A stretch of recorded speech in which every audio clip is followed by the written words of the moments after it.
Jamsetji Nasarvanji Tata, a visionary and a patriot.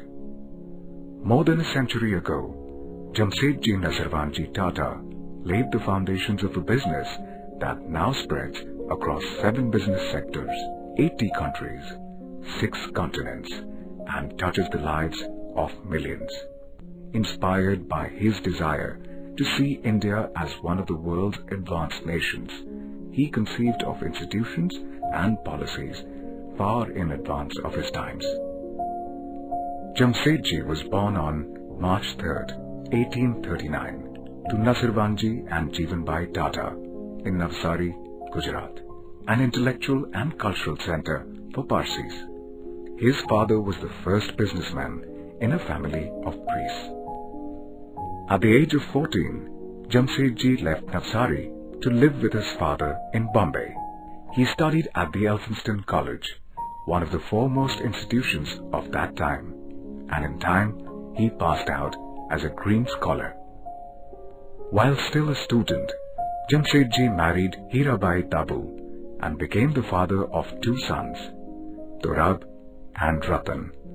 After graduation and a brief apprenticeship at a solicitor's office, he joined his father's firm, Nasarvanji and Kalyandas General Merchants. In the 9 years he worked with his father, he learned about commodities, markets, trading, and banking. Jamsetji started his own trading company, Tata & Sons, the precursor of Tata Sons, in 1868 at the age of 29. The capital invested was Rs 21,000. He ventured into textiles after making a detailed study of the Lancashire cotton trade in order to replicate that success story in his own country. In 1874, Jamsetji floated the Central India Spinning, Weaving and Manufacturing Company with a seed capital of Rs 150,000.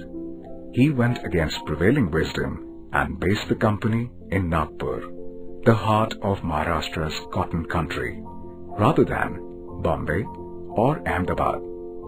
On January 1, 1877, the day Queen Victoria was proclaimed Empress of India, the Empress Mills came into existence. Empress Mills introduced many innovative products and processes.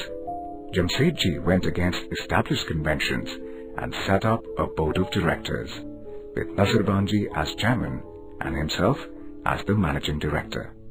He introduced ring spindles instead of mule and induced the manufacturers to refine them to give 12,000 revolutions instead of 6,000.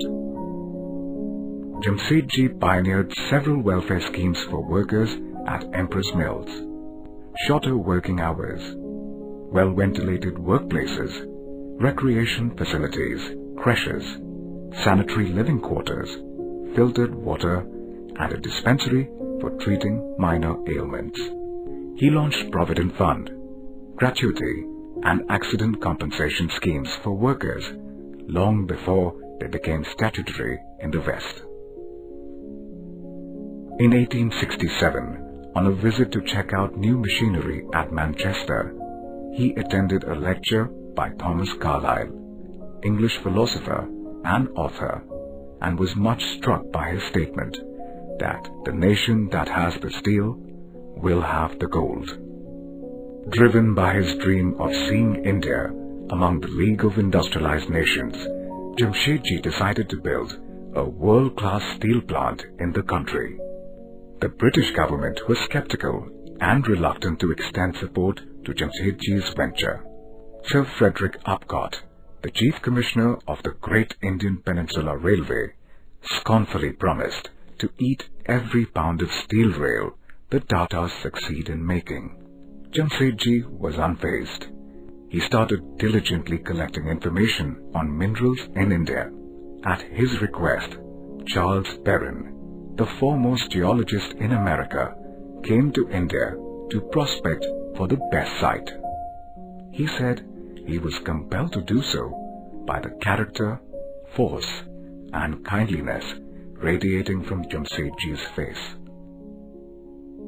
Jamsetji went to America to study the technology being used by the steel plants. He saw the poor conditions American workers lived in and was determined this would not happen at the steel plant he set up. He described his concept of a township for steel workers in a letter to his son Dorab, 5 years before a site for the steel plant had been finalized. Be sure to lay wide streets planted with shady trees, every other of a quick-growing variety. Be sure that there is plenty of space for lawns and gardens. Reserve large areas for football, hockey, and parks. Earmark areas for Hindu temples, Mohammedan mosques, and Christian churches. The poverty of his countrymen deeply affected Jamsetji, but he was not an advocate of what he called patchwork philanthropy, which only benefits the recipient. He believed that what advances a nation or a community is to lift up the best and the most gifted so as to make them of the greatest service to the country. It was in this spirit of encouraging the best that Jamsetji established the J.N. Tata Endowment in 1892 to enable Indian students, regardless of caste or creed, to pursue higher studies in England. This flowered into the Tata Scholarships. Jamsetji's vision for India did not stop at a steel plant. Bombay had over 100 textile mills polluting the city with coal-fired boilers. He wanted to replace them with a clean source of energy, hydroelectric power. His ambitious plan envisaged the creation of a reservoir between the hills of the Western Ghats and an artificial waterfall that would turn turbines to produce electricity. Also on Jamsetji's agenda was the setting up of an institution of scientific learning and research to develop India's technical resources. Jamsetji pledged Rs 3 million, a third of his personal fortune, to this institute, but he was firm it would not carry his name. He wanted it to be a national institution with a national name, the Indian Institute of Science, so that individual benefactors would be at ease contributing funds. Jamsetji did not live to see either the Indian Institute of Science or the Tata Hydroelectric Power Supply Company or Tata Steel set up.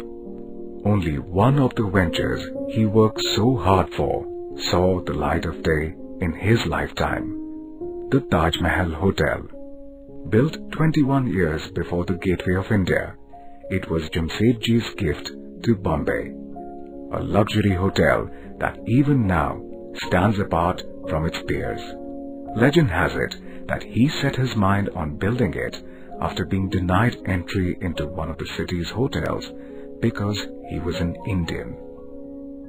The Taj Mahal Hotel has a list of firsts to its credit. It was the first building in Bombay to use electricity and the first hotel in the country to have American fans, German elevators, Turkish baths, and English butlers. The 10-spun steel pillars that Jamsetji personally selected at a Paris exhibition still hold up the ceiling of the hotel's ballroom. The faith that Jamsetji reposed in his people motivated them to fulfill his dreams long after his death in 1904. His extraordinary vision was given concrete form by his two sons, Dorab and Ratan. Under Dorabji's chairmanship, the first ingot of steel rolled out of the steel plant's production line in 1912, 8 years after Jamsetji's death. The Indian Institute of Science started functioning in Bangalore in 1911. The Valvan Dam started production of hydroelectric power in 1915. Over the years, the Tata Group has grown and evolved, staying contemporary and at the forefront of India's industrial needs. What has not changed is the underlying Tata philosophy of constantly remaining true to the needs of the nation and society. Jamsetji's innovative zeal philanthropic spirit and values formed the bedrock of the Tata Group. The rich legacy that he left behind continues to guide the Tata Group's journey to this day. In a free enterprise, the community is not just another stakeholder in business, but is in fact the very purpose of its existence. Jamsetji Tata, visionary, philanthropist, founder of the Tata Group.